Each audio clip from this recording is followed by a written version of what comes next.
আজ গাজর, পোলার চাল আর ছোলা দিয়ে বানিয়েছিল খুবই সুন্দর একটা খিচুড়ি। তো এই খিচুড়িটার রেসিপি এখন আমি দিব কিভাবে আম্মু রান্না করেছে।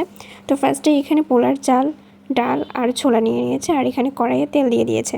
তো তেলটা গরম হলে আমরা এখানে নিয়েছি আদা বাটা, পেঁয়াজ বাটা, রসুন বাটা, এগুলো ওই তেলের মধ্যে দিয়ে দিই। আর এই তেলের মধ্যে আমরা ওই পোলার চাল আর ছোলা, ডাল যেগুলো ভিজিয়ে রাখছিলাম ওগুলো এখন দিয়ে ভেজে নিব খুব সুন্দর করে। আর গাজরও ছিল এখানে, গাজর দিয়েও রান্না করবে। এখন এই খিচুড়ি তেলে ভালো করে ভেজে নিব যাতে ঝরঝরা হয়, একটার সাথে একটা গায়ে লেগে না থাকে।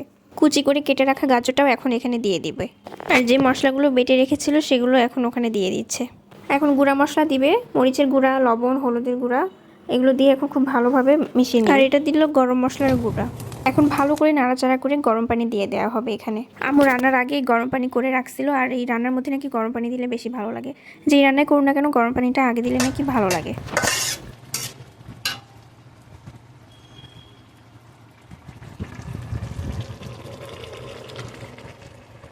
আর এখন পর্যাপ্ত পরিমাণে পানি দিয়ে এখন রাখবে হচ্ছে 10 থেকে 15 মিনিট, তারপরে আমাদের খিচুড়ি হয়ে যাবে। তো ধন্যবাদ সবাইকে আমার ভিডিও দেখার জন্য। আর ইউটিউব থেকে দেখে থাকলে অবশ্যই সাবস্ক্রাইব করবেন, আর ফেসবুক পেজ থেকে দেখে থাকলে ফলো করবেন। ধন্যবাদ।